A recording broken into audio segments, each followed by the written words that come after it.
Hello everyone, स्वागत है आपका बेसिक इंस्टीट्यूट फॉर इंजीनियर्स पे। आज हमारे साथ है एसएससी जेई क्वालिफाइड कैंडिडेट जो अभी करेंटली सीपीडब्ल्यूडी में वर्किंग है। ये आपको गाइड करेंगे कि आपकी स्ट्रेटेजी क्या होनी चाहिए, आपको कैसे स्टडी करना है, कैसे आप भी एग्जाम क्वालिफाई कर सकते हैं। तो स्वागत करते हैं Abhishek Kumar. Thank Abhishek you Kumar, sir. तो सबसे पहले अभिषेक, आप अपनी जर्नी के बारे में बताइए। आपकी जर्नी कैसी रही, आपने कब डिप्लोमा किया, आपने कैसे तैयारी की और पेपर कब आपका निकला। सर मेरा नाम अभिषेक कुमार है और मैं औरंगाबाद बिहार से बिलोंग करता हूँ। और मैं अपना डिप्लोमा जस्ट मैट्रिक के बाद किया था। मतलब 2016 में मैं डिप्लोमा किया हूँ और 2019 में पास आउट हुआ हूँ। उसके बाद मैं जो है एसएससी जेई या फिर मतलब टारगेट नहीं था कि मुझे एसएससी जेई करना है।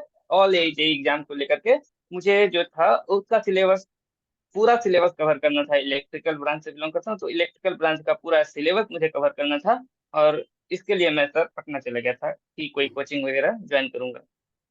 पर मेरा सौभाग्य सही नहीं था कि मैं वहाँ एक दो महीना रहा और बीमार पड़ गया था। मुझे डेंगू हो गया था, उस समय डेंगू बहुत वायरल हो रहा था। तो फिर मैं वापस 2 महीना के अंदर घर ही चला आया।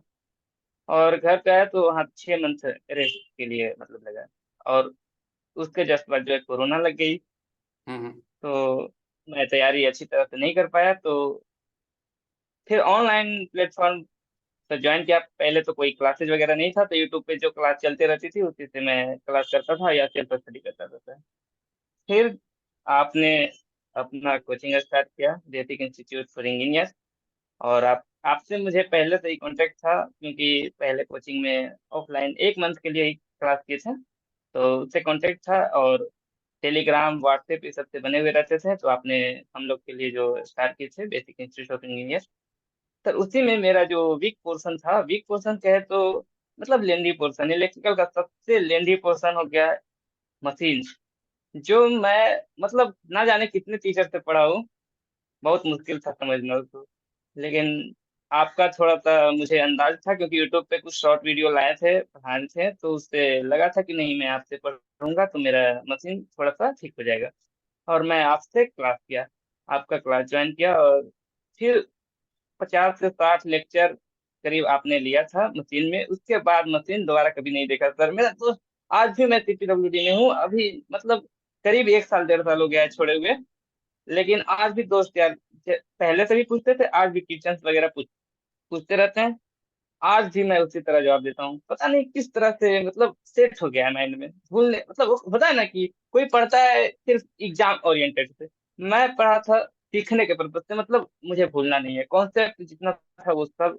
मुझे मतलब आज भी माइंड में घुसा हुआ है। कुछ पूछता है तो बस ऑटोमेटिक याद आ जाता है कि नहीं ऐसे ऐसे था ऐसे ऐसे। और सब सर आपके योगदान था। बाकी कंट्रोल सिस्टम और पावर इलेक्ट्रॉनिक्स ये सब क्लास भी मैं आज से ज्वाइन किया हूँ सर। लेकिन सबसे लेंदी सब्जेक्ट मशीन होता है। किसी को पता, अगर मशीन किसी को अगर आर्मेचर रिएक्शन ये सब अच्छा से समझ में आ जाए तो बहुत बड़ी बात है। तो नहीं पता। तो तो सर ये करेंटली जर्नी आप कहाँ पे रहा। वर्किंग हो अभिषेक। सर मैं अभी CPWD में ज्वाइन हूँ, कोलकाता में ट्रेनिंग हो रही है मेरी। हम्म। पोस्टेड है। नवंबर में ज्वाइन किया हूँ और 3 मंथ का क्लासरूम ट्रेनिंग था, 3 मंथ का फील्ड ट्रेनिंग। पहले क्लासरूम ट्रेनिंग कंप्लीट हो गया है और अभी फील्ड ट्रेनिंग चल रही है सर, जिसमें 1 मंथ हो चुका है, 2 मंथ और बाकी है। मतलब मई में मेरा पोस्टिंग हो जाएगा। तो आप स्टूडेंट को कुछ बताना चाहोगे, जैसे वर्किंग एनवायरनमेंट वहाँ पे कैसा है, किस तरह से माहौल है। सर CPWD तो सारे लोग नाम सुनता है, पॉलिटेक्निक डिप्लोमा करते करते सबको पता चल जाता है कि भाई कहीं जाना है तो एसएससी में जाना है, एसएससी में भी कहीं जाना है तो CPWD में जाना है। और वैसे डिप्लोमा के लिए तो कोई और चांस नहीं था, मैं सिर्फ डिप्लोमा किया हूँ। तो CPWD के अलावा और कोई चांस नहीं था। और CPWD में चूंकि कट ऑफ भी बहुत जाता है तो हम लोग के लिए बहुत डिफिकल्टी था। लेकिन यहाँ का इन्वायरमेंट कहे तो मतलब कोई NPCL में भी ज्वाइन है, कोई IOCL में ज्वाइन है, लेकिन उन लोग भी फोन करके बोलता है यार आपका जो है क्या चल रहा है। तो मैं बताता हूँ अपना कंडीशन, कुछ नहीं बस ट्रेनिंग चल रहा है यहाँ, जो डॉक्यूमेंट्री वर्क होता है देखना होता है साइट वगैरह। और कुछ यहाँ काम नहीं है, बस तुम्हें जिम्मेदारी दिया जाएगा उसको जो है सब अच्छी तरह से संभालना है। तो उन लोग कहते हैं यार मेरे को तो पेमेंट तो है अच्छा, लेकिन जो है ये क्या कहता है मोबाइल वगैरह यूज नहीं करने दे रहा है। तो क्या कहता है बंद कमरे में जैसा लगता है कि कुछ मतलब सारा फ्रीडम जो है खत्म हो गया है। हम्म। लेकिन यहाँ ऐसा कुछ नहीं है, यहाँ सारा काम भी करो एंजॉय भी करो।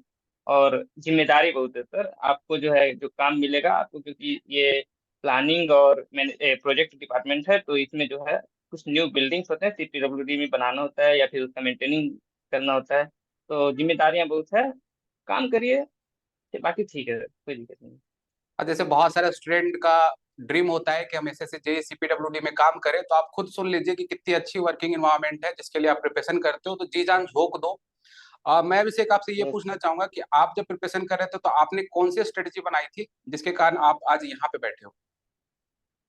सर स्टूडेंट लोग क्या करता है, उन लोग सोचता है कि एसएससी जेई या फिर कोई भी जेई का तैयारी करना है, और लेकर बैठ जाता है पूरा क्लास वगैरह कोर्स वगैरह, और जितना जल्दी हो सके सर 4 महीना बाद एग्जाम है, यानी आज शुरू करो 4 महीना में खत्म कर दो। मैं तो कहता हूँ शुरुआत एक बार ही किया जाता है कोई चीज का। अगर कोई स्टार्टिंग कर रहा है, एक बार टाइम दे दो, कम से कम 8 मंथ 10 मंथ, बेसिक अच्छे से पढ़े। क्योंकि एक बार अगर अच्छे से पढ़ लिए तो दोबारा ना इतना मेहनत करने की जरूरत नहीं पड़ेगा। एक बार बेसिक नहीं बढ़िया से पढ़ते हैं लोग को, फिर बात वही एग्जाम कोई आता है फिर से तैयारी करो, फिर से वही हाल होता है, फिर से वही, फिर एग्जाम आता है फिर से वही एक दो नंबर। पहले एक बार बेसिक पढ़ लो ऐसा। हाँ, अगर बेसिक पढ़ने के बाद भी आपका एग्जाम नहीं निकल पा रहा है, मतलब अच्छे से पढ़ लिए उसके बाद आपका एग्जाम नहीं निकल पा रहा है, तो आपको स्ट्रेटजी अपनानी है। आपको खूब सारे ट्यूशंस लगाना है, जो कि बहुत सारे आज यूट्यूब पे तो इतने सारे ढेरों पड़े हुए हैं, कितने सारे बुक है, खूब लगाइए और प्रैक्टिस करते रहना है। एसएससी में सबसे बड़ा जो फैक्टर होता है वो टाइम मैनेजमेंट करना होता है, जो कि बहुत मुश्किल है। एसएससी इसी को नाम पे जाना जाता है कि टाइम, यहाँ क्वेश्चन ज्यादा हार्ड नहीं होते हैं, क्वेश्चन ठीक होते हैं, नॉर्मल होते हैं, बस टाइम मैनेज नहीं हो पाता है किसी का। या तो क्वेश्चन छूट जाते हैं, या तो किसी का जल्दी जल्दी में जो आ रहा था क्वेश्चन वो भी गलती कर जाते हैं। तो इसका बहुत मतलब रोल होता है टाइम मैनेजमेंट करने का। तो उसके लिए आपको जो है बहुत सारा टेस्ट लगाना होगा, और हमने बहुत सारा टेस्ट लगाया था स्टार्टिंग में। टेक्स्ट बुक या फिर ये ऐसा है जो बहुत सारा टेस्ट दे देगा, आप वहां से भी ज्वाइन कर सकते हैं या फिर कोई कोचिंग से कहीं से भी कर सकते हैं। तो टेस्ट ऐसा है कि स्टार्टिंग में लगाता था तो मेरा नंबर जो है मतलब आता था, उतना भी नहीं आता, एवरेज से कम रहता था एवरेज से। लेकिन टेस्ट लगाता था क्यों, क्योंकि सीखना था मुझे क्वेश्चन किस तरह का आता है। क्योंकि जब पहले पता ही नहीं रहेगा कि क्वेश्चन क्या आता है, मुझे टाइम कितना लगेगा बनाने में, तो फिर आप कोई एग्जाम जो है क्रैक नहीं कर सकते हैं। तो उससे पहले देखता था क्वेश्चन किस लेवल तक का आता है, मुझे इस क्वेश्चन को बनाने में या इतना बनाने में कितना टाइम लगेगा। फिर उसके बाद अपना स्ट्रेटजी बनाते हैं कि पहले मुझे क्या कौन सा पोर्शन अटेम्प्ट करना है, मतलब सॉरी, मतलब इंजीनियरिंग सेक्शन को अटेम्प्ट करना है या फिर रीजनिंग या नॉन टेक सेक्शन को। तो मैंने अपना स्ट्रेटजी बनाया था सर कि मुझे टेक्निकल का पोर्शन बहुत स्ट्रांग था मेरा, तो मैं पहले उसी को अटेंड करता था। और 120 100 क्वेश्चन रहता था, तो 100 क्वेश्चन को विद इन 50 मिनट, 45 से 50 मिनट में मुझे अटेम्प्ट करना होता था। मैं ये स्ट्रेटजी अपनाया था, क्योंकि रीजनिंग में भी बहुत टाइम लगता है। रीजनिंग में कम से कम मैं 40 मिनट ले लेता था, 40 से 45 मिनट, क्योंकि रीजनिंग बहुत लंबा लंबा पूछ देता है, कोई छोटा पूछता है कोई लंबा पूछता है। उसके बाद फिर जीके पे जाता था, तो इस तरह से करता था। ओके। कुछ स्टूडेंट होते हैं जिनका कुछ पेपर में एक दो नंबर से हमेशा रह जा रहा है, वो हमेशा मेरे से पूछते रहते हैं सर आगे क्या करना है। तो मैं तो उन्हें मोटिवेट करता हूँ, बट आप उन्हें मोटिवेट करने के लिए क्या कहना चाहेंगे? एक दो नंबर से पीछे रह जा रहे हैं तो क्या कहना चाहेंगे आप? सर मेरा खुद का ही है। जैसे कि आपको भी पता है कि मैं पिछले बार पावर ग्रिड में भी गया हूँ। पावर ग्रिड में। पहले तो पावर ग्रिड में गया हूँ, उससे पहले मैं 3 4 पावर ग्रिड एग्जाम दिया था। उसमें हम्म। मेरा एक वीक पोर्शन था कि मेरा नॉनटेक वीक था, जो हम्म। कि अधिकतर टेक्निकल बंदा का होता है, नॉनटेक वीक होता है, टेक्निकल अच्छा होता है नॉनटेक वीक होता है। तो जिसकी वजह से मैं कभी 0.5 नंबर कभी 1 नंबर से पीछे रह गया हूँ। लेकिन इतना तो भरोसा था कि मैं 1 2 नंबर से पीछे रह रहा हूँ। कोई सामने बंदा है जो कुछ नहीं, मतलब एक दो बंदा मैं ऐसा देखा हूँ जो कि बहुत 4 नंबर 5 नंबर या तो बहुत पीछे रहता था, लेकिन आज ज्वाइन किया हुआ है, मतलब ज्वाइन किया हुआ था मेरे सामने। जब मैं पढ़ता था उस समय उसका बहुत नंबर पीछे रहता था, लेकिन ज्वाइन किया हुआ है। तो मुझे तो लगा कि भाई मेरे लिए तो ये बड़ी शर्मिंदगी की बात है कि मैं अच्छा था और मैं ज्वाइन नहीं कर पा रहा हूँ, और ये जो है अपना ज्वाइन कर रहे हैं। तो फिर उसके बाद मैं अपना ननटेक पोर्शन, जो आपने बोला था कि बिना ननटेक किए कुछ नहीं होगा, कम हम्म। से कम ननटेक का 40% 50% कर लो, तो मैं उस पर ध्यान दिया। जो रिसेंट में पढ़ने बोले थे, मतलब करने की कोशिश किया, फिर भी नहीं हो पाया, तो फिर इधर उधर से यूट्यूब वीडियो देख करके मतलब अपना 40% योगदान दे दिया ननटेक में। तो उससे फिर मेरा एसएससी में भी यही होता था। एसएससी में एक बार अपेयरिंग में दिए थे सर, अपेयरिंग में दिए थे, फर्स्ट टाइम दिए थे, क्योंकि मेरा वो जब क्लास वगैरह कर लिए थे उसके बाद फर्स्ट टाइम दिए थे, तो टेक्निकल में मेरा 25 प्लस नंबर आ गया था। अनंटेक में मेरा जो है जीके को जो आंख बंद करके ये भी सीधी सब रंग दिए थे, क्योंकि मुझे कुछ उतना नहीं रहता था। हम्म। तो अच्छा नंबर आया था उसमें, 113 114 नंबर आ गया था मेरा पूरा एसएससी में। तो फिर मुझे लगा था कि नहीं, एक बार तैयारी करते हैं इसका भी। फिर वही जी जान से लगे हैं। मेन फैक्टर होता है कि आप जो है ये एक बार सोचते हैं कि नहीं, 1 नंबर 2 नंबर 3 नंबर ये पीछे रह गए हैं तो आपसे नहीं होगा, ये होगा। क्योंकि मेरा दोस्त अभी भी एक दो दोस्त है जिसका जो है पिछले बार भी मेरे साथ था, उसके साथ मतलब एक ट्यूशन गलती हो गया था, उसकी वजह से वो पीछे रह गया। इस बार सारा ऑब्जेक्टिव हो गया है, इस बार भी जो है 2 3 नंबर से वो पीछे रह गया है। लेकिन वो अब भी कह रहा है कि मुझे आना है। जानते हैं क्यों? क्योंकि उसको वो चाहता है कि मुझे भी है ना फ्रीडम चाहिए। मैं भी सोचता हूँ ना कि मुझे भी ऐसा जॉब चाहिए जिसमें मुझे मतलब एक बार चले जाए तो फिर दूसरा कोई कुछ देखने का मतलब जरूरत ही ना पड़े। यही सेटलमेंट। तो ये है कि आओ यहाँ पे एंजॉय करो।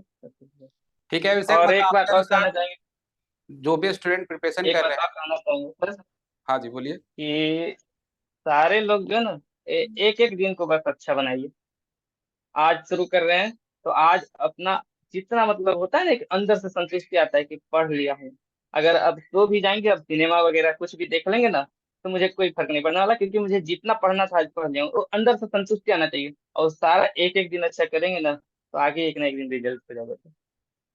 ठीक है, तो मैं भी स्टूडेंट को यही बोलता हूँ कि बस एक बार लग के 6 से 8 महीने का स्टडी कर लो बेटा। ऐसा नहीं कि जब भी पेपर की डेट आए, नोटिफिकेशन आए, तब आप लगे हो। एक बार 6 से 8 महीना अच्छे से अगर लग गए तो लेट होगा भले, थोड़ा सा हो सकता है कि कोई पेपर ना निकले, बट ऐसा नहीं है कि नहीं निकलेगा। 6 से 8 महीना पढ़ लोगे, आप आराम से अच्छी जगह रहोगे ही रहोगे। ठीक है अभिषेक, आपके कीमती समय के लिए बहुत बहुत बिल्कुल। धन्यवाद। Thank you sir. And thank you best all of of. Luck. Okay. Thank you.